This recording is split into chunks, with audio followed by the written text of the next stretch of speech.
solamente darte las gracias, de Mm, verdad que qué humildad la tuya, me encanta, de verdad, esa nobleza con la que siempre aceptas las invitaciones, no solo mías, sino pues he visto muchos live últimamente, me encanta que estés tan comprometido con esta tarea de divulgar esta información tan linda. ujú. Muchísimas gracias por estar aquí. No, gracias a ti por invitarme de nuevo. Y No, pues aquí estoy para ti. gracias. Por mí te invitaría todas las semanas, pero yo sé que no se Mm. puede. Tengo que ser generosa y compartir. Yo sé que tengo que compartir. Muchas Bueno, el tema gracias. que escogimos hoy es un tema, a Mm, mí me encanta, me emociona mucho. Es un tema que lo considero de un nivel trascendental. Es un tema que ujú. va mucho más allá de lo que puede pasar con nuestro cuerpo. Sé que aquí estamos pues dos médicos hablando, pero lo lindo es que no vamos a hablar mucho del cuerpo, creo yo, porque toda esta experiencia del autoconocimiento pues definitivamente es algo que va hacia este cuerpo, un cuerpo sutil, ese Ujú, cuerpo que no vemos, pero que tiene la misma importancia.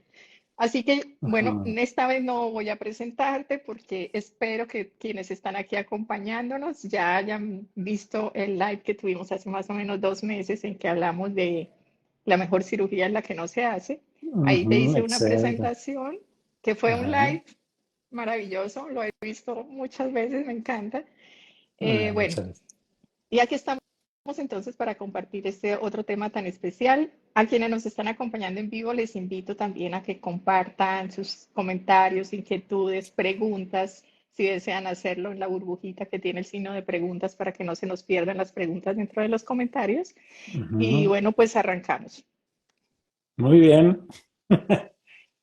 Bueno, pues Bueno, imagínate, yo pienso que la mejor manera de arrancar es conociendo tu experiencia porque es un testimonio muy, muy inspirador.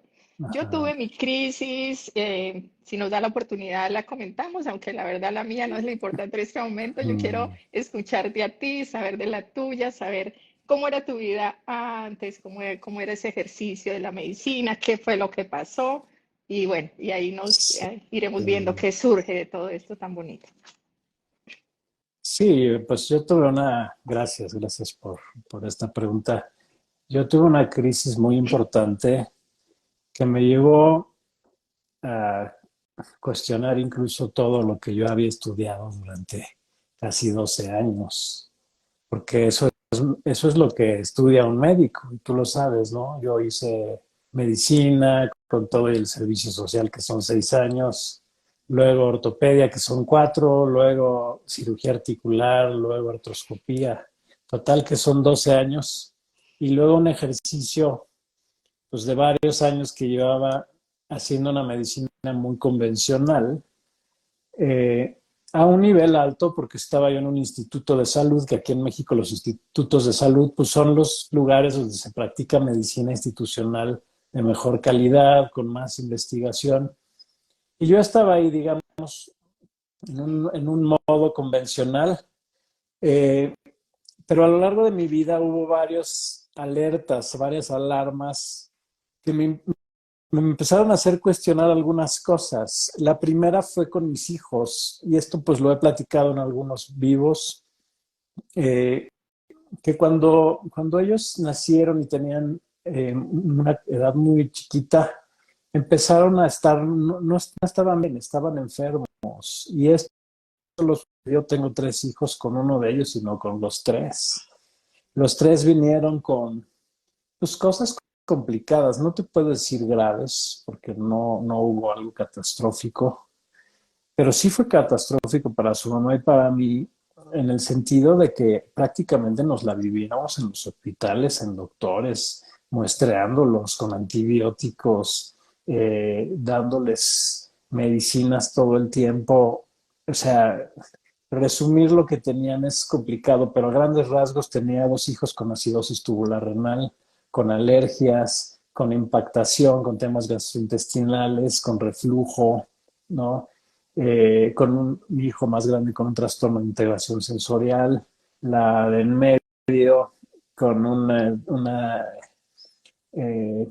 deformidad tónica en el cuello, con una asimetría craneal y facial, con displasia de cadera, y mi hijo más pequeño con retraso en el desarrollo psicomotor, trastorno de integración sensorial, una neumonía por atípicos que lo llevó a terapia intensiva. En fin, o Wow. sea, fue una catástrofe, ¿no? Fue una catástrofe que a cualquier pareja la pone en conflicto. Pero el tema es que eso me llevó a una introspección profunda. Finalmente el tiempo avanzó y un poco de eso se trata este vivo, que es eh, entender primero que algo no está bien contigo, ¿no? Yo ahí comprendí que las enfermedades de los hijos muchas veces vienen del estado anímico de los papás. Ahí lo entendí. Y eso, bueno, después me llevó a una separación de pareja y me llevó a una segunda crisis muy grave que me hizo de veras meterme adentro de mí, a mi lado oscuro, hacer un proceso muy fuerte de autoconocimiento, de ver qué estaba pasando conmigo, de meterme en mi historia, de sanar, uh, como yo le digo a mi niño interno, a sanar a mis papás y ponerlos en su justo lugar. Aprendí a meditar, aprendí a realmente entrar en este caminito del autoconocimiento y la autoobservación. Empecé a salir de ahí, de esa crisis, de esa depresión, de esa ansiedad en la que estaba, y mis hijos se empezaron a curar. Además, yo empecé a hacer meditación y empecé a transitar en un centro de meditación y empecé a ver gente que entraba y cómo salía, muchas veces con enfermedades, con padecimientos graves. Y después de todos estos procesos, como el que yo hice, salían mucho más sanos, ¿no? Sanando enfermedades graves. Entonces ahí yo entendí el papel psicosomático de las enfermedades. Y eso me llevó a esta búsqueda del modelo que me lo explicara, y por eso caí en las 5 leyes biológicas, que es el modelo que explica toda esta parte desde una óptica científica. Caí en la teoría polivagal y la teoría somática del trauma, que me abonaron, me sumaron a todo esto. Y bueno, pues de ahí encontré un caminito nuevo de vida que partió de una profunda introspección, ¿no? Es como abres la puerta, te quitas de la víctima para abrir la puerta y ver qué diablos está pasando contigo. Y eso llevó a transformar mi vida, a transformar mi práctica de la medicina, a transformar la forma en la que atendía a mis pacientes, a mirarlos desde una óptica que no era la puramente física, sino qué está pasando contigo, qué pasó contigo, qué hay en tu vida, de qué estás sufriendo, ¿no? Y entendí que una gran parte de los problemas tienen una pieza, o sea, cada problema es un rompecabezas y muchas veces tenían muchas piezas que no tenían que ver con lo físico, sino con lo anímico, con lo intelectual, con lo psíquico, con lo emocional, con lo ambiental. Y eso, aunque intuitivamente la medicina lo sabe, yo de veras lo empecé a explorar y lo empecé a tratar y empecé a armarme de gente que me ayudara, porque yo no soy experto en esto, pero eso me llevó a este lugar lindo en el que estoy, que me parece maravilloso, que es poder mirar al mundo desde las dos ópticas, desde la que yo tenía, porque no la eché a la basura, pero también poder adaptar otros conocimientos que son igualmente valiosos en pro y en función de que la gente que me viene a ver esté mejor y que la pueda acompañar de una mejor manera. Entonces, eso pues es un resumen muy grande de esto que pasó, que yo lo veo como un proceso en cualquiera que tiene una crisis y que decide crecer de ella, ¿no? Yo diría que un resumen muy pequeñito, un resumen muy Sí, pequeñito, pero bendita crisis. Agradezco por esa sí. crisis que tuviste para que ahora podamos disfrutar de este excelente ser humano y médico que tienen ustedes allá en México. Muchas Aprovechenlo y gracias. espero que vengas por acá pronto. Muchas gracias. ¿Cuánto tiempo te tomó más o menos eso, Luis? Esa crisis y todos esos caminos de autodescubrimiento. como Sí. más o menos como para profundizar un poquito. ¿Sabes por qué Ah, quiero que compartas un poquito más de tu testimonio? Porque sé que pues muchas personas pueden estar pasando en estas crisis y cuando a mí me pasó, sí, cuando yo estaba ahí, me daba una ansiedad de saber como cuánto tiempo me tomará salir de acá. O sea, como que cuando uno está ahí, le parece que eso es eterno y que no va a acabar nunca, ¿no? Y a veces sí. incluso puede ser mucho más corto de lo que pensamos. Claro, y a veces puede durarte toda la vida. También, Entonces, de hecho, yo creo que dura toda la vida. O sea, mira, yo como lo percibo es, todos tenemos subidas y bajadas, todos quedamos en crisis. Si vives lo suficiente, vas a tener alguna crisis. Y crisis no necesariamente significa una experiencia catastrófica, sino una oportunidad de renacer. Y de renacer significa conectarte profundamente con tu interior. Porque como yo lo percibo es, y lo he comentado también, es que cuando nacemos somos libres y estamos en un lugar privilegiado de autoconexión, de limpieza profunda. O sea, estamos totalmente limpios, somos sanos, somos totalmente capaces de amar, somos totalmente capaces inocentes, de maravillarnos por la vida, somos inocentes, somos sin alegres. La culpas. alegría es una condición inherente del ser humano que nace. Si tú miras a cualquier niño chiquito, es libre, es una persona libre, hasta que es condicionado, condicionada. Y ese condicionamiento empieza pues por la familia chiquita y suena fuerte. Yo también soy papá y yo empecé a ver mis condicionamientos. Fue lo primero que empecé a voltear a ver y decir, a ver, ¿qué de esta cosa que soy yo no es mío? No me lo eché a cargar.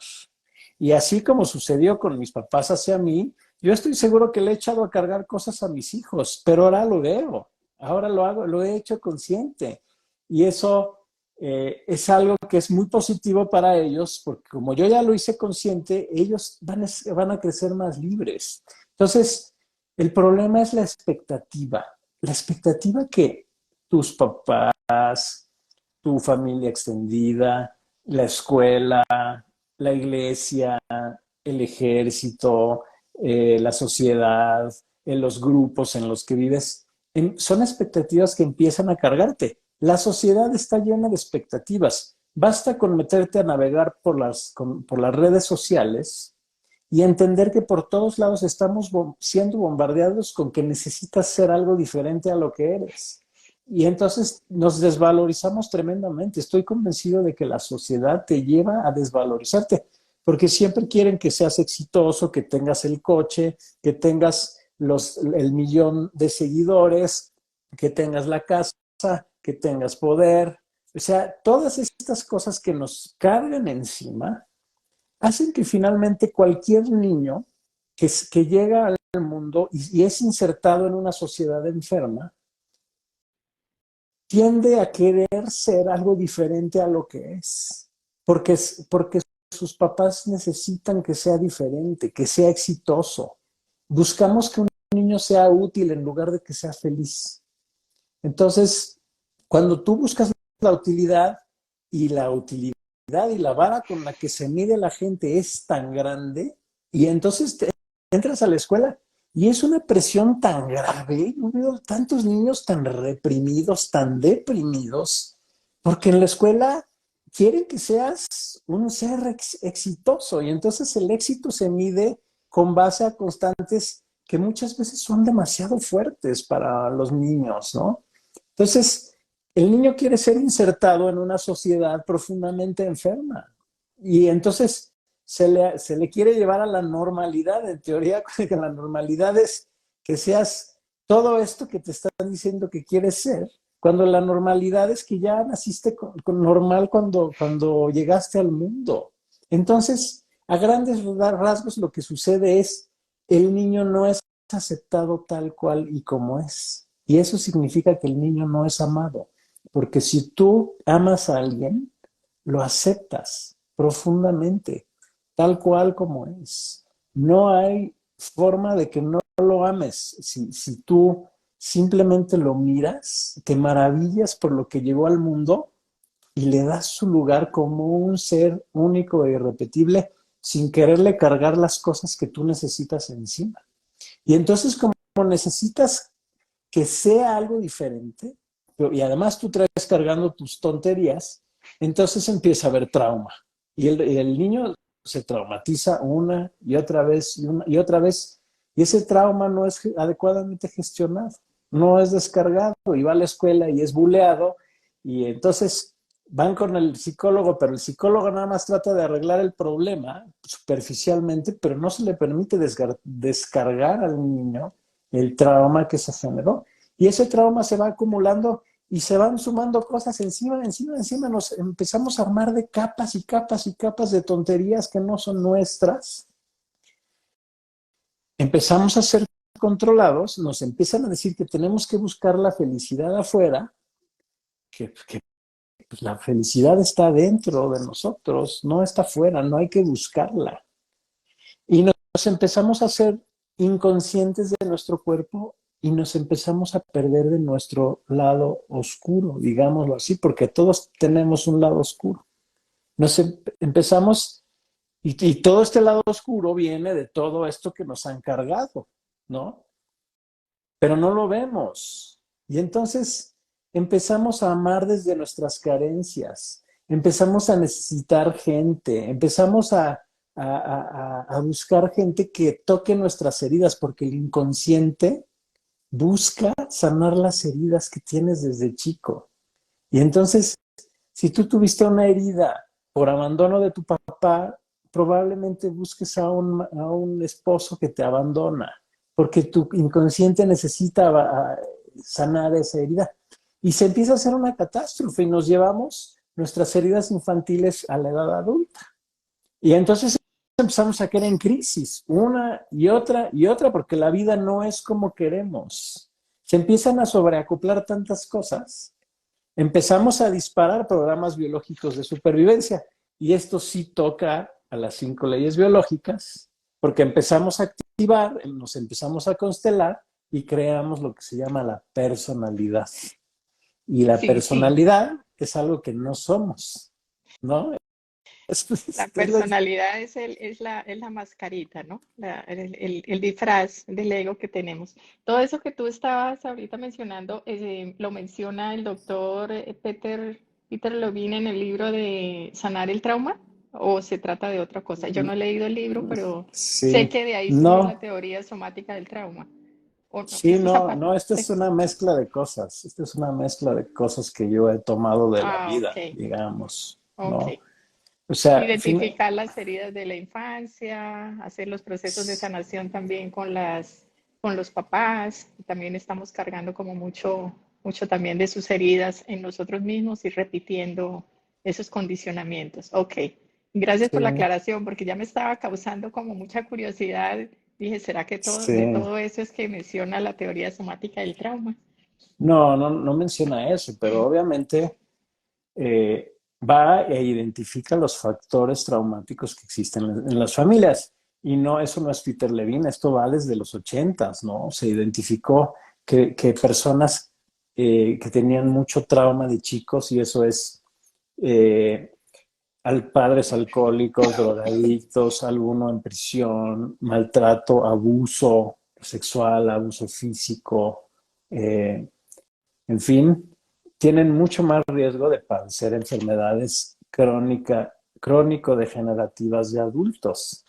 Y bueno, pues esto superficialmente se dice, bueno, el trauma te lleva a la enfermedad. Las 5 leyes biológicas explican ya por qué, ¿no? Y la teoría del trauma lo que dice es, nos quedamos, nos quedamos estas experiencias en el cuerpo y nuestro cuerpo las recuerda y nuestro inconsciente busca completarlas porque no las pudo completar adecuadamente en su momento.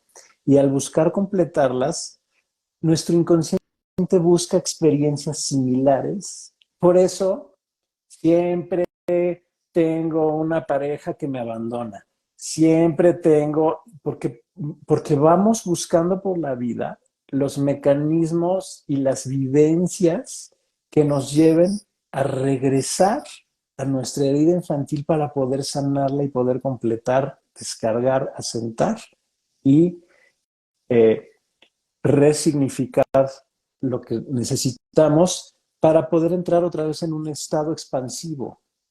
O sea, Hermoso. finalmente el tema es, nos contraemos, vamos contraídos por la vida, con una serie de condicionamientos, de expectativas que tenemos encima.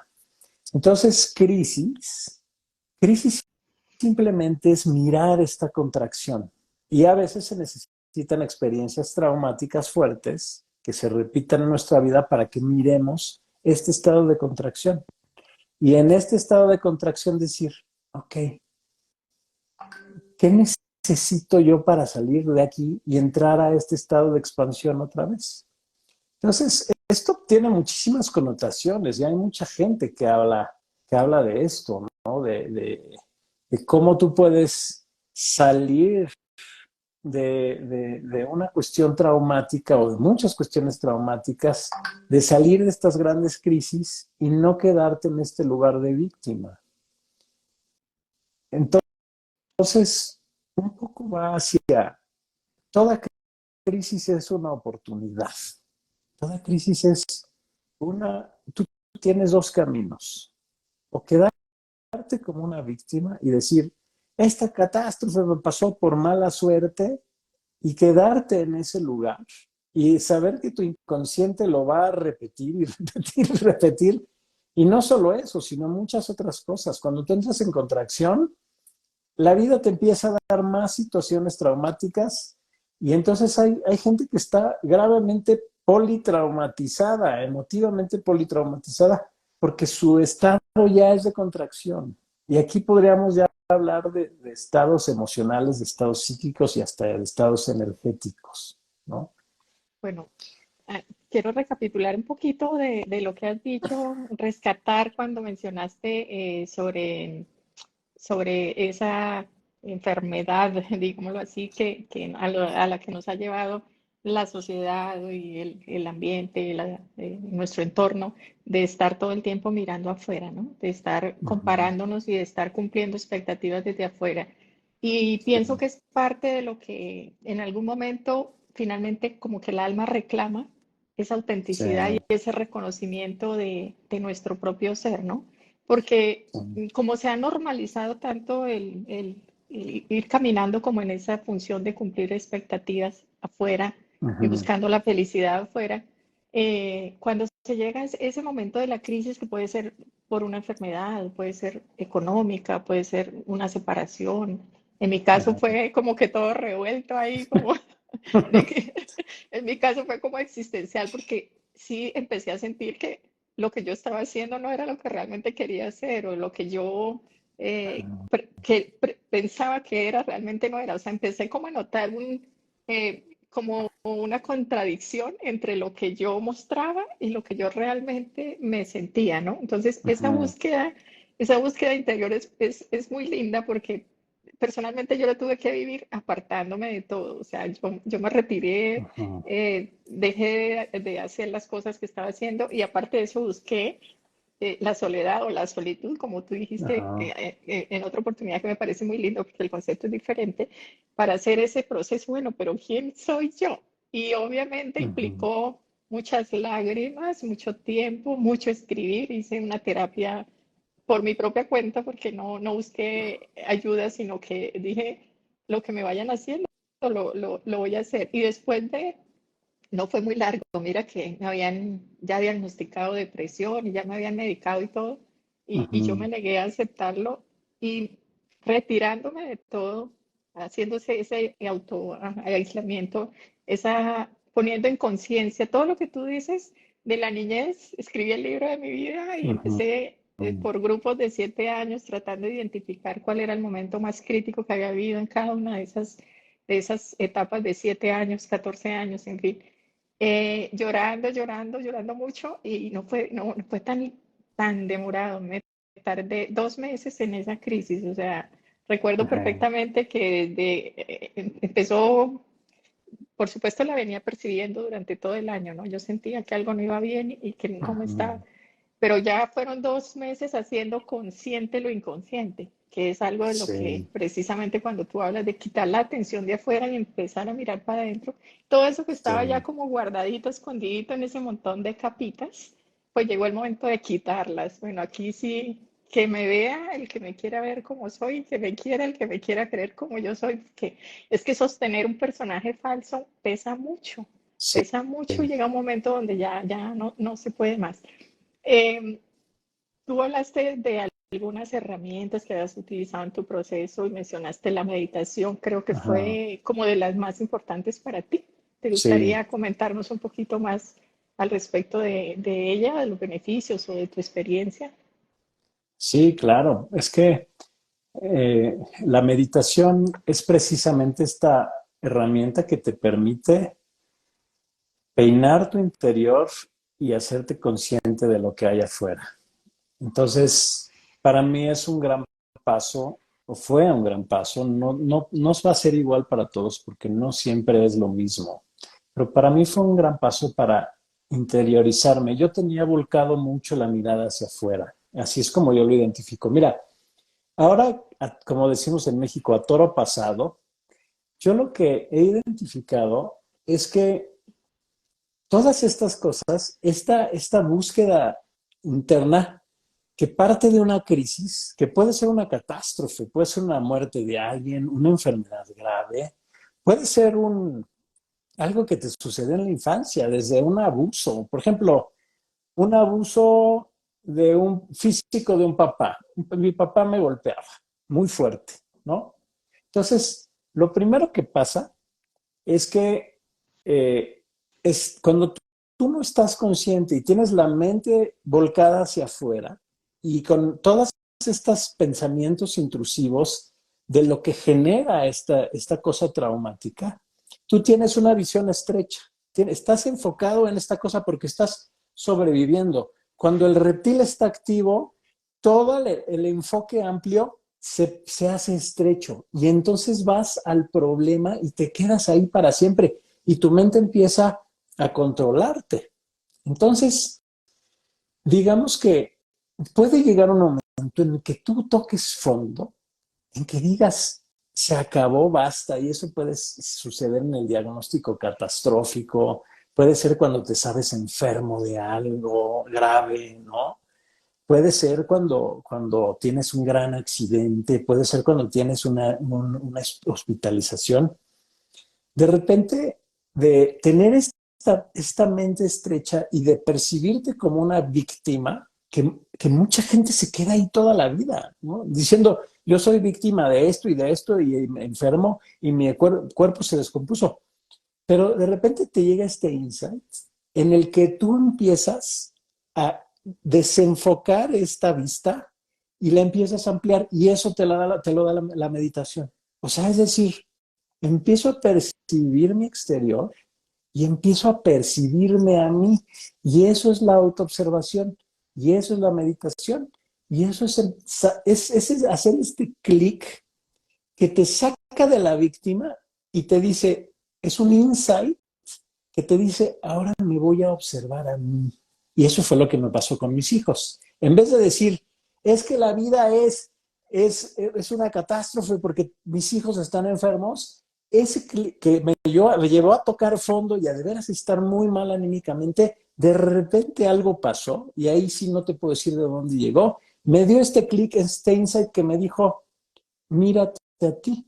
Y entonces empezarte a mirar a ti es la primera puerta que te hace abrir este espacio nuevo en el que tú puedes ir progresando hacia el siguiente paso, que es una especie de racionalización. Entiendes lo que pasó. Y entonces, y aquí a veces entran los psicólogos, ¿no? Te empiezas a ir a terapia con el psicólogo o con el psiquiatra. Yo fui con un psiquiatra, amigo mío, y además de que me medicó, porque yo estaba terriblemente deprimido y ansioso, platicaba, sí era un cuate que platicaba conmigo, ¿no? Y entonces empiezas a racionalizar y a entender, pasas de la víctima a a ver, ¿qué pasó aquí? Y empiezas a hacer este análisis de qué pasó, qué piezas se movieron, qué traía yo de antes, pero todo sigue en la cabeza, todo sigue mental, ¿no? Entonces, de repente llegas a un punto en el que dices, ok, ¿cómo conecto esto con mi verdad? ¿Cómo podría yo modificar esto?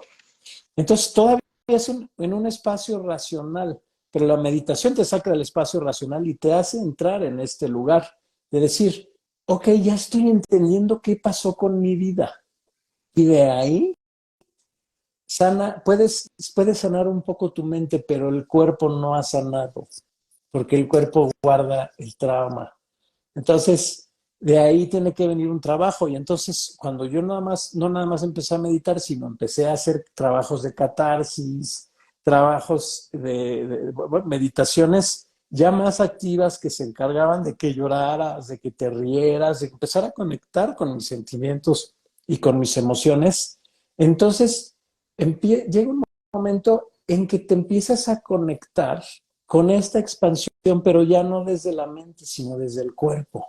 O sea, primero entiende la mente y luego el cuerpo empieza a sanar, empieza a entender y empiezas a decir, gracias a que mi papá fue así y me golpeaba, o gracias a que me enfermé, o gracias a que tuve el accidente, primero lo racionalizas y dices, ahora estoy en este lugar.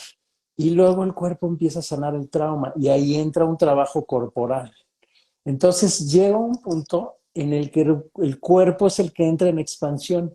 ¿Cómo sano el trauma de mi cuerpo? Porque tú lo puedes racionalizar, pero no llevarlo a que realmente tú te sientas en paz. Hay mucha gente, y eso lo veo mucho, que a través del psicólogo ya entendió, es que ya hice miles de talleres, es que ya hice miles de sesiones, es que ya peiné todos los psicólogos. Sí, pero el cuerpo sigue en trauma, el cuerpo sigue traumatizado y el miedo sigue y la persona no está en expansión, al contrario, tras peinar tantas y tantas cosas que solo han incidido en la mente, ¿no? No han podido liberar la parte que de veras te mete en expansión, que es sanar al cuerpo. Cuando tu cuerpo de veras empieza a entender que todo lo que sucedió es un regalo y con ese regalo te empiezas a relajar y empiezas a alegrarte y empiezas a entrar en paz y entonces empiezas a agradecer las puertas que se abrieron. Y eso ya no es un agradecimiento mental, ya es un agradecimiento físico. El perdón tiene que venir de lo más profundo de tu ser, no de la cabeza. Y entonces ahí estás puesto en un perdón ya genuino, amoroso y físico. Y entonces viene la siguiente etapa que a mí me sucedió, que es, ¿cuál es mi camino con respecto a esto? O sea, ¿cómo puedo cambiar yo la historia? Y eso puede ser, ¿cómo lo hago diferente para mis hijos? ¿Cómo desde este estado ya expansivo lo puedo hacer diferente? ¿O cómo puedo llevarme todo esto que aprendí, que ya no lo veo como una desgracia, sino como un regalo, a una misión? Y entonces se convierte en una misión de vida. Y tú ya puedes Wow. decir, esto que viví, esta catástrofe que yo veía al principio, que hoy veo como un regalo, que ya lo sanó mi mente, lo sanó mi cuerpo, hoy ya lo puedo ver como una misión de vida. Y entonces decido, yo lo vi a través de la medicina. Entonces, ahora mi misión de vida es conectar dos mundos, ¿no? Conectar el mundo alópata con el mundo complementario. Y estoy puesto ahí, y eso para mí es mi visión. Pero todavía es una misión terrenal, todavía es una misión que toca él. Yo aprendí esto de aquí y ahora yo lo quiero llevar a, pues, a las demás personas, a mis pacientes, a mis hijos, a mis papás o a quien sea que le pueda llegar esto que tengo. Y, y finalmente puede caerte el último paso que toca, por ejemplo, tocando el tema del abuso del papá, es resulta que a ese papá lo abusó el abuelo y al abuelo lo abusó el bisabuelo. O sea, ya hay cuestiones que vienen transgeneracionales, hay trauma que se hereda generacionalmente. Y entonces te llega el cómo vengo yo a cortar la cadena, cómo vengo allá a sanar el linaje. Y eso entonces, de ser una catástrofe a un cómo salí de esto y un revalorizarte, aún lo sana mi mente, lo resignifica, lo sana mi cuerpo y mi cuerpo entra en expansión. Lo veo como una misión de vida y ahora, como estoy sanando lo que venía detrás de otras generaciones, ahora ya se convierte en un camino espiritual. El camino espiritual ya tiene un objetivo más amplio, ¿no? Ya va más a qué estoy haciendo en esta tierra. Ya va más, y a veces ahí conectas con cosas ya mucho más elevadas, ¿no? Con cuál es, no solo cuál es mi visión de vida, sino cuál es mi visión álmica. ¿Qué es lo que estoy haciendo aquí? Y a qué vengo? ¿Y qué camino me está empujando mi corazón? Entonces, es Está haciendo. es un camino muy grande que puede tener, tú decías, ¿en cuánto tiempo puede suceder eso? No, no siempre sucede, no siempre sucede. Hay gente que se queda en la víctima toda la vida y hay gente que tras una catástrofe, muy rápido, y eso se llama resiliencia, muy rápido encuentra el regalo, ¿no? Ok, primero el qué tengo que aprender, se sacuden, ¿qué tengo que aprender aquí? Después empiezan a ver que el abusador ahora es un maestro. Y entonces dices, esta persona que yo vi como un victimario, que yo vi como una persona que me dañó, ahora la veo como un maestro porque me hizo más fuerte. Y de ahí sanas el trauma y de ahí vas a la misión de vida y de ahí vas a la misión espiritual. Pero esto pues, puede ser un camino de toda la vida. Hay gente que en su lecho de muerte recibe el gran insight de por qué está aquí y qué tenía que hacer y qué tenía que suceder. Y eso está descrito en muchas fuentes. Está Entonces es siendo súper demasiado interesante. revelador. Y me voy a devolver un poquito. Me emocionó demasiado porque mira que acabo de descubrir algo de lo que no era consciente. O sea, yo pensé que lo tenía como entendido, pero mira que dentro de mi proceso que te cuento que estuve allá como en soledad y todo, hubo un momento que nos estaba estaba barriendo la casa y me dio por ponerme a bailar. Me dio por ponerme puse música de esa que yo bailaba en mis 15 años en las fiestas del colegio y me puse a bailar. Y mira que duré 3 días con una alegría, bailando, o sea, todo el tiempo bailando, 3 días. Y desde ahí yo pienso que fue cuando ya me sentí capaz de volver a salir al mundo como a mostrarme. Y lo acabo de entender con lo que tú dijiste. Yo no había caído en cuenta de esa parte del cuerpo. Me gustaría hacer un poquito, que nos hicieras un Ajá. poquito más de énfasis al respecto, porque yo lo trabajé y sé que mucha gente y buscamos muchas herramientas y vamos a muchas terapias y hacemos constelaciones y PLN y hacemos Reiki y nos vamos llenando de Ujú. conocimiento que a mí me pasó. Hubo un momento que me saturé de tantas cosas que sentía que había invertido de hecho mucho dinero en tanta terapia, como que no entendía por Sí, dónde salir. Y ahora que tú acabas de mencionar esto del cuerpo, yo no lo había visto así y no había comprendido lo de estar en esta parte de la constricción y expandirme y que el cuerpo tuviera como tanto poder para lograr ese paso. claro. Es un paso difícil e importante, sanar al cuerpo por encima de la mente. Porque sí, tal cual tú lo dijiste, hay gente que está metida en miles de sesiones, miles de terapias, que ya consteló a su papá, que ya consteló a su mamá, pero, y dicen, es que no avanzo, no puedo, porque el cuerpo está ligado al inconsciente. Tú no puedes pensar, me voy a quitar este tumor. Lo puedes pensar en un afán, hay quien lo piensa en afán de luchar contra el tumor, y eso nunca funciona. Pero tú no puedes decir, me voy a quitar el tumor a través de mis pensamientos. te lo tienes que quitar a través de tus emociones y tus sentimientos. Es muy diferente.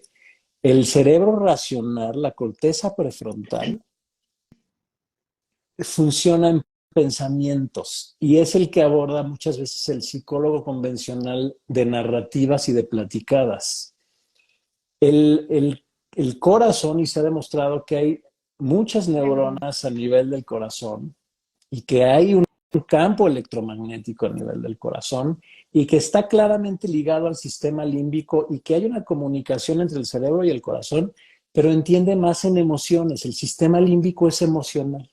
Entonces, ahí es qué estoy sintiendo, pero qué estoy sintiendo de manera emocional. Y el cuerpo entiende en sensaciones. El cuerpo está más relacionado al cerebro inconsciente. Entonces, las sensaciones corporales es en donde se guarda el trauma. Hace ratito vino un paciente y me decía, o sea, tenía mucho estrés y entonces tenía dolor musculoesquelético porque tenía contracturas musculares. Y yo le decía, sí, si tú matas una vaca y la vaca se da cuenta que la vas a matar y entra en estrés y secreta adrenalina, noradrenalina, cortisol y la matas, su músculo va a estar rígido, vas a necesitar ablandadores de carne porque, porque la vaca creó una sensación de estoy en peligro, una neurocepción de estoy en peligro, que inmediatamente, segundos antes de que la mataras, creó un cambio en su carne. Esto sucede en milisegundos. O sea, el cerebro puede hacer que el cuerpo reaccione en tan poquito tiempo que puedes crear tensiones tan graves como estas. O cambios en el corazón, cambios en el riñón, etcétera. Entonces, el cuerpo entiende en sensaciones. Tú no le puedes decir al cuerpo que tú no le puedes decir a alguien que trae una contractura en el cuello por tensión que piense cómo va a arreglar su problema con el matrimonio, porque, o con el trabajo, o con lo que sea. Tiene que descargar la sensación. La sensación se descarga y se resignifica, ¿Cómo se descarga? se renegocia.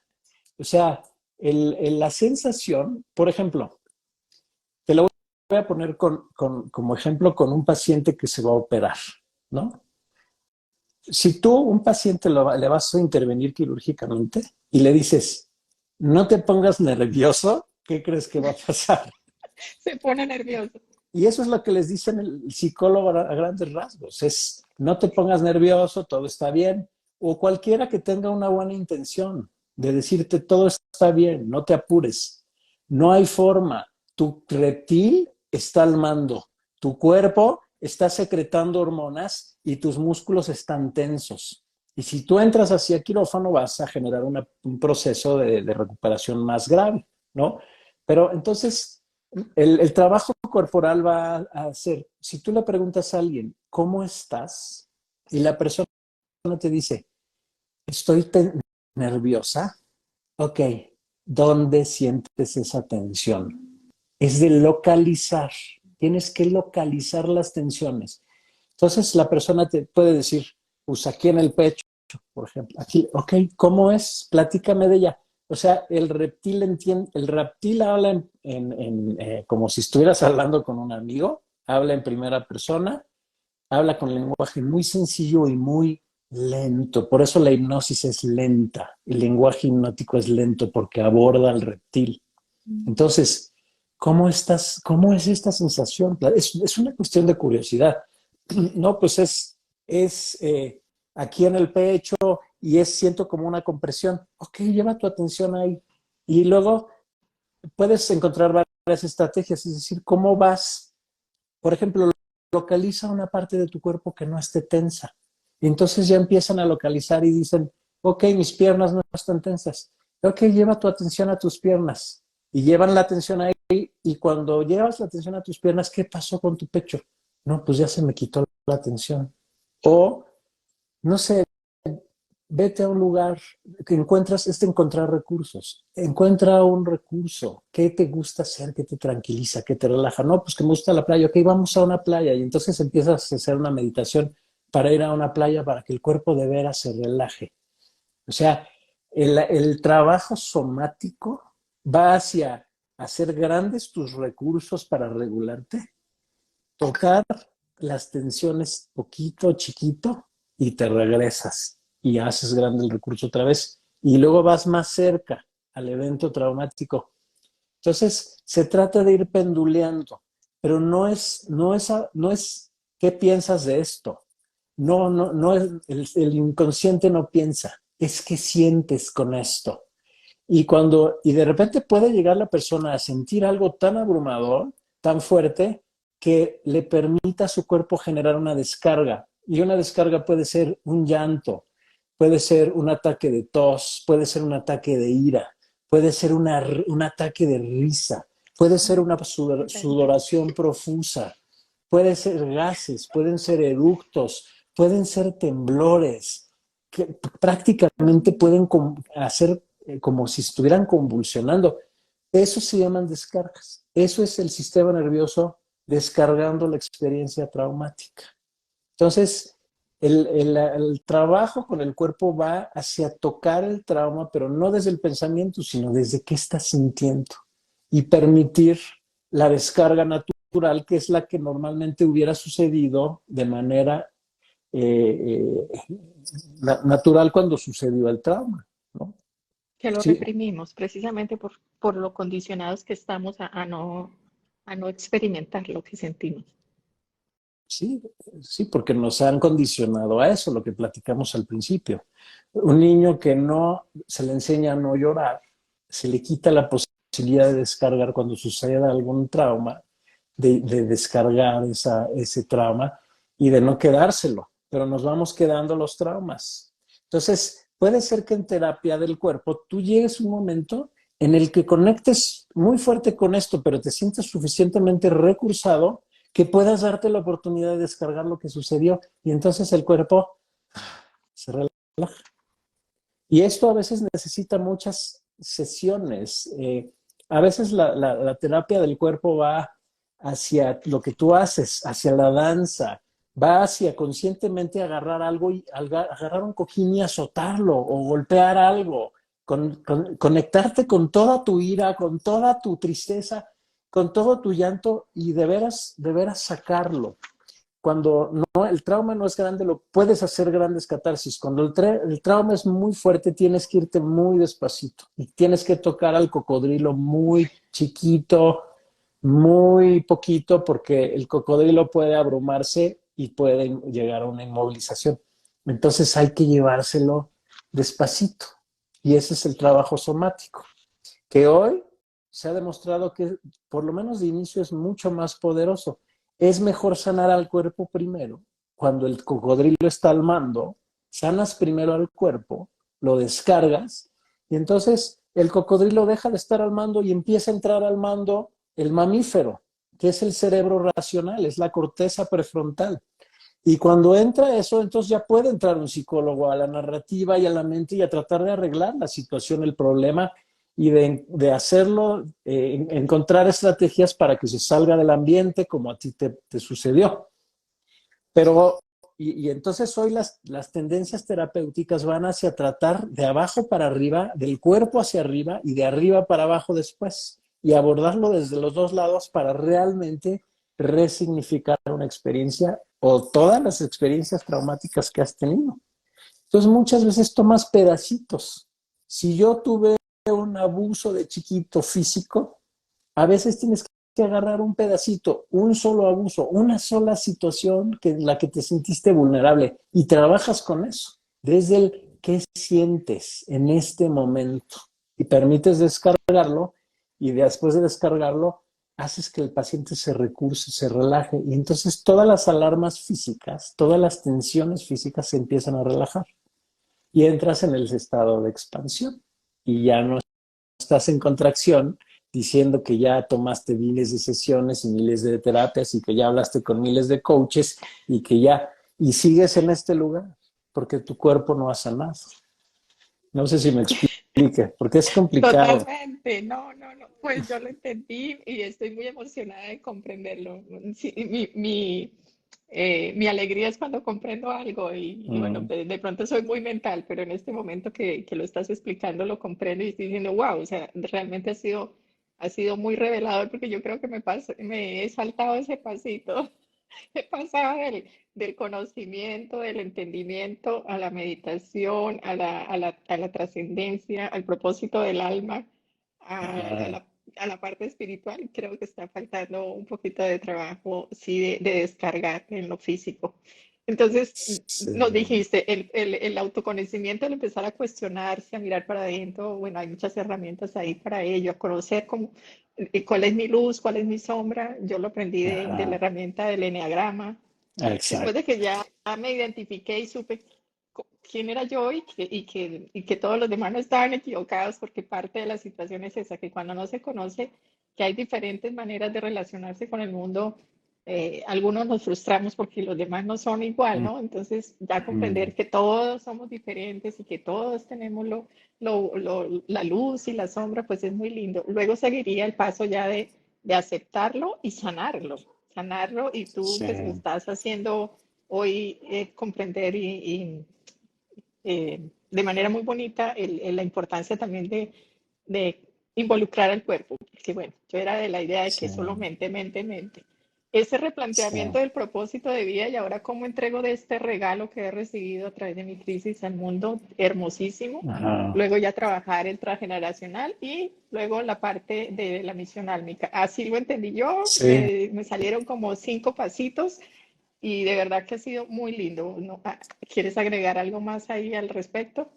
sí. Y bueno, así lo miro yo, ¿no? Y lo otro que agregaría, porque tú mencionaste el enneagrama, y es decir, ya sé quién soy, yo te diría sí, pero al mismo tiempo no, No, no porque, etiquetarse, sí. porque o sea, el enneagrama son tus mecanismos de supervivencia, es, son algunos patrones y tú te identificas con un patrón que has tomado específicamente para sobrevivir ante el mundo. Entonces, yo lo que digo muchas veces es, tú eres tu ser, tú eres la persona que llegó al mundo único, irrepetible y libre. Eso eres tú. Después te cargaste tus condicionamientos y creaste tu personalidad, que es tus mecanismos de supervivencia. Entonces yo soy un uno, yo soy un 2, yo soy un 5, Sí, sí. yo soy un 9, ¿no? Y entonces te identificas con tu enneagrama y eso también somos. O sea, eso es un poco nuestra sombra y nuestra luz, así lo veo yo, ¿eh? No soy experto en enneagrama, pero yo lo veo así. Eso es la razón por la cual a veces me dicen, oye, por qué Nirvesh? ¿Por qué eres Nirvesh? Yo no me puse el nombre, pero yo lo identifico como esta persona libre que llegó al mundo. Pero soy Nirvesh y también soy Luis Sierra, porque también soy lo que he vivido en esta tierra y los condicionamientos que me he cargado, y entonces los acepto profundamente.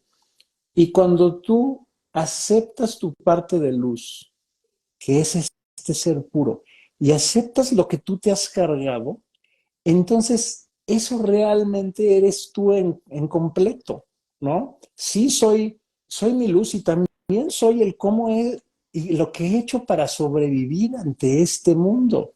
Y eso es muy lindo, el cómo me he constelado. Tal vez el cómo me he constelado no se entienda porque tal vez no haya gente que conoce las 5 leyes biológicas.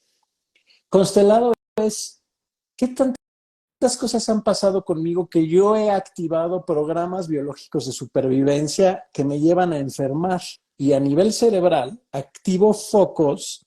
El doctor Hammer lo vio como estrellas, ¿no? Como una constelación. Y finalmente las constelaciones son los rasgos de mi personalidad, que son las cosas que me hacen único también. Porque si todos fuéramos iguales, el mundo sería muy aburrido. Seríamos todos grises. Sí, Entonces, qué bueno que hay gente constelada y todos lo estamos. Todos transitamos, todos estamos activando programas biológicos de supervivencia para sobrevivir que nos llevan a enfermar y que nos llevan a cambiar nuestra personalidad o a crear nuestra personalidad. porque empezamos a disparar los programas biológicos de supervivencia necesarios para acoplarnos y adaptarnos al mundo y al ambiente en el que estamos viviendo. Entonces, eso le da el color a la vida, que cada persona tiene su constelación como una huella dactilar. Entonces, es muy lindo ver la locura de cada uno. Y yo identifico dos tipos de locura. La locura pura, todo ser que llega al mundo es loco. Porque si tú lo insertas en una sociedad enferma, la gente lo va a ver como loco. Si realmente una persona fuera totalmente libre, la gente lo vería como loco, porque haría cosas que todos dirían, no, este está, está tocado, porque cuando tú te apegas a tu naturaleza, tú eres visto como loco. Y la otra locura es tu condicionamiento, que hace que la sociedad te acepte y te diga, este cuate es normal, pero realmente en esa normalidad estás condicionado y estás constelado. Y eso te da una personalidad. Y está bien. Es increíble ver la constelación de cada uno. Y mientras más conoces el modelo de las 5 leyes biológicas, entonces te maravilla más cada persona que conoces. Porque puedes ver, y si tienes la suficiente, las suficientes ganas de ver al ser que hay detrás de su constelación, de su enfermedad mental, por decirlo así, y si puedes ver también su constelación, el qué tipo de enneagrama, en dónde cae y qué condicionamientos trae y cómo reacciona hacia la vida. Y entonces, con base a dónde se identifica, tú puedes tocarlo a él, a ella de diferente manera, entendiendo cómo es.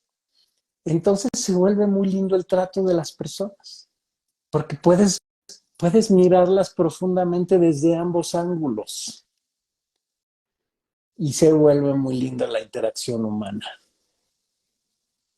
¿no? ¡Qué lindo! No me imaginé que el live se iba a dirigir hacia allá, pero me encantó, me encantó. Sí, Muy hermoso, sí. Bueno, no sé de pronto si pudiéramos tomarnos un momentito también para, precisamente para hablar de las 5 leyes biológicas, digamos como concepto general, como para invitar a la gente a que las conozca, que las estudie, porque finalmente pues esa es parte de la tarea y del rol y de la misión que hemos asumido también al conocerlas, porque también surgieron a raíz de una crisis del propio doctor Hammer. Entonces, si tú lo quieres claro, contar, me encantaría escucharlo de ti. claro, con gusto. Yo alguna vez me puse a pensar, bueno, ¿cómo le explico a alguien qué son las 5 leyes biológicas? ¿No? Y lo primero que pensé es que son unos lentes, y de hecho hice un post de esto, ¿no? Son unos lentes que te puedes poner para mirar diferente al proceso de salud y enfermedad. Son unos lentes que parten de la ciencia, no de la ocurrencia, porque el doctor Hammer encontró las relaciones que hay entre la psique, los cambios que hay en el cerebro y el órgano u órganos o sistemas afectados. Entonces, es un modelo diferente, es un marco de referencia para ver de una manera distinta los procesos de salud y enfermedad, en las que se conjunta el qué está pasando conmigo y cómo estoy reaccionando como una cuestión adaptativa de supervivencia. Entonces, parte de que la enfermedad no es enfermedad, no es un error, no hay equivocación biológica, es una cosa inteligente que está haciendo el cuerpo.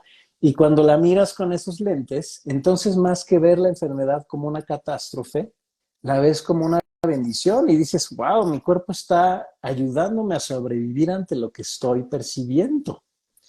Ven al paciente o la persona como un ser increíble que está en un proceso que además tiene que ver con todo su tema evolutivo, con todos sus tejidos y que todos estos desequilibrios biológicos los están enseñando a sobrevivir.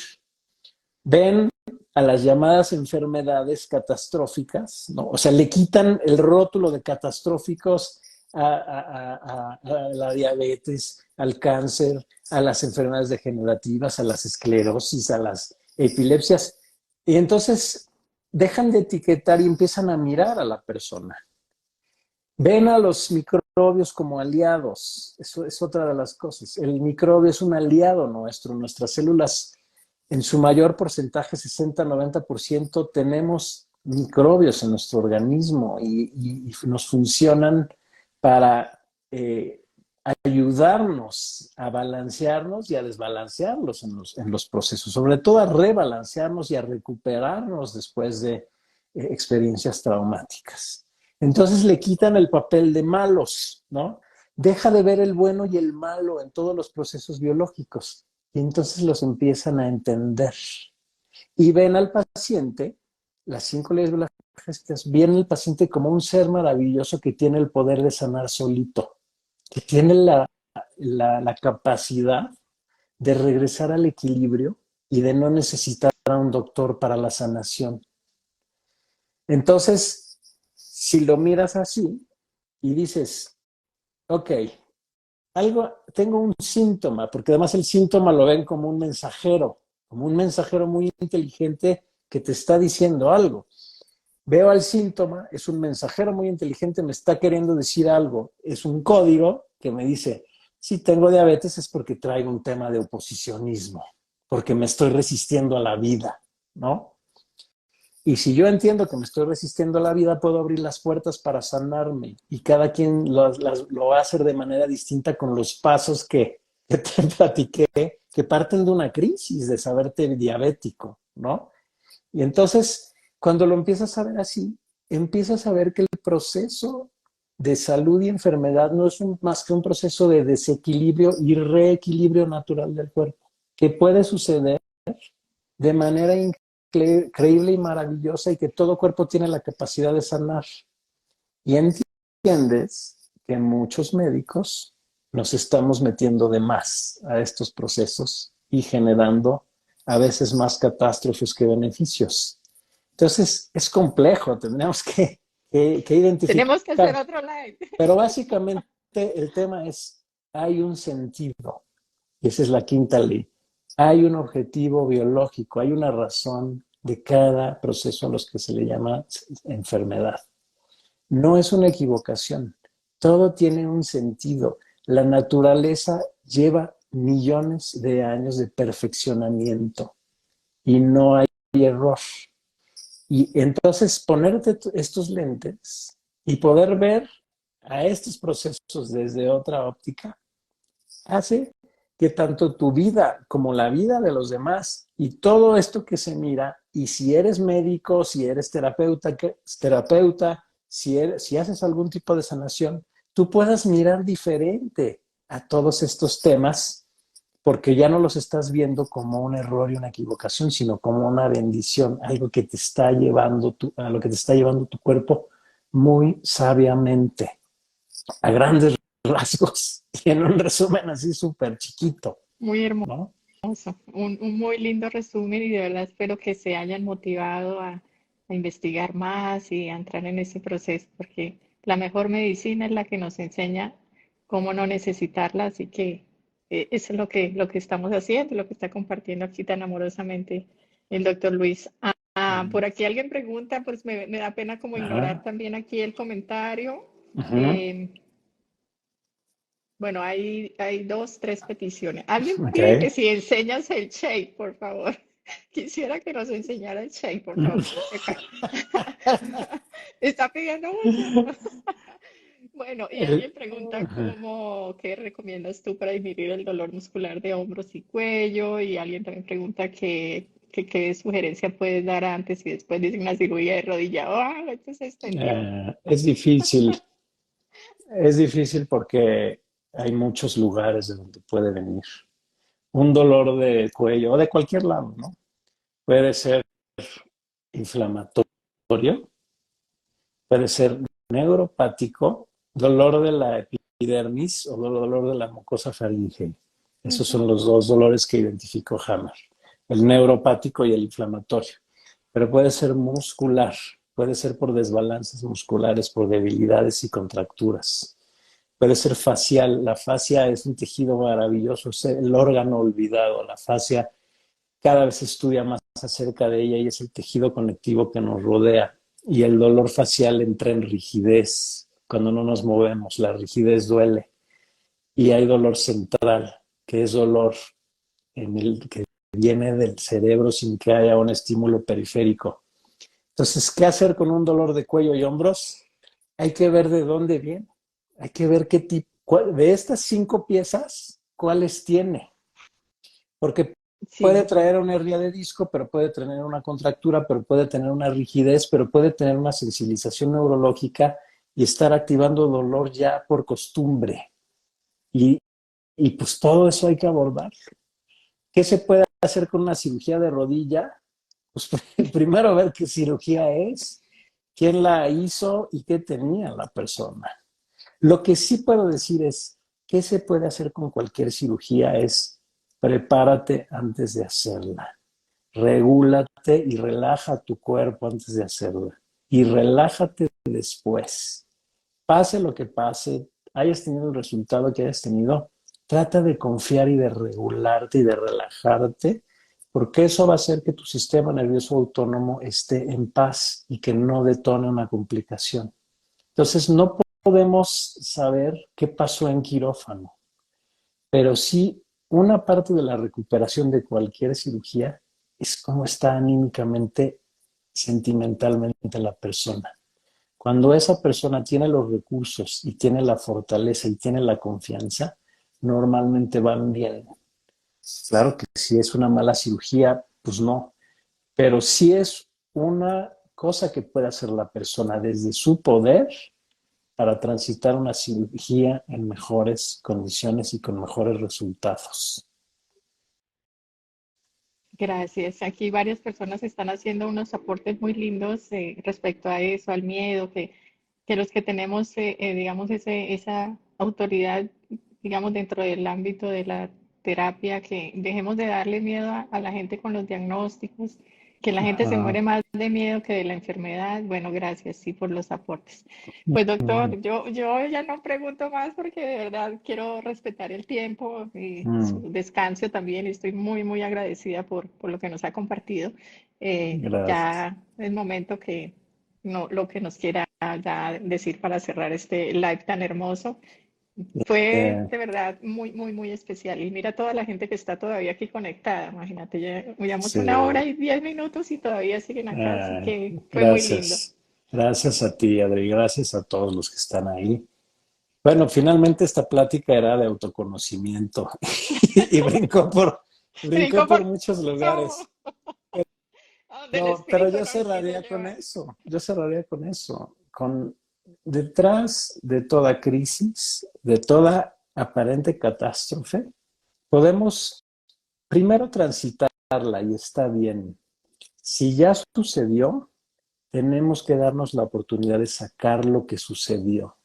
Entonces tenemos que empezar a conectar con liberar lo que pasó. Y después podemos mirar adentro, entender el regalo y de ahí, quien quita y puedas encontrar una misión y quien quita y puedes encontrar un camino que te va a llevar a un lugar maravilloso. Entonces, la vida es de idas y venidas y esas venidas, esas catástrofes, esos lugares oscuros pueden ser una gran oportunidad. Si las vemos así, realmente podemos hacer que el trauma en el mundo empiece a cambiar. Y si el trauma en el mundo empieza a cambiar, podemos ponernos en un lugar mejor. Eso es lo que yo creo. Maravillosa conclusión. La cerecita en el Gracias, pastel. muchas gracias y gracias a todos. Gracias, gracias por acompañarnos. Gracias a todos. Al doctor, ¿dónde lo pueden encontrar? Busquen en sus redes sociales. En todas las redes sociales está con su nombre, Luis Sierra Suárez. Lo pueden buscar. Quienes están en México, en Ciudad de México, pues tiene Ujú. la grandiosa oportunidad de pronto de conocerlo personalmente. Debe ser muy lindo también hacer parte de que sea también el médico tratante. Así que bien, bien, bien Gracias, lindo. muchas gracias. En Bueno, un TikTok no abrazo. estoy, en TikTok no estoy. Sí, Instagram, Facebook. Y ya pronto. tengo mi consultorio en Médica Sur en Ciudad de México, con mucho gusto, si alguien necesita. Por ahí vi muchas preguntas de qué quiere decir el dolor en no sé dónde, dolor en Sí, no sé dónde. sí, sí. Bueno, pues eso hay Eso. que analizarlo, porque puede ser tantas cosas. Entonces, Sí, con eso es mucho más. gusto y con mucho gusto estoy a la orden en lo que necesiten. Estamos en este camino. Gracias a ti por invitarme y gracias a todos por estar ahí. Somos una tribu cada vez más grande. Así es. Mm. Un abrazo. Gracias, doctor. Gracias. Abrazo a Adiós a todos. todos.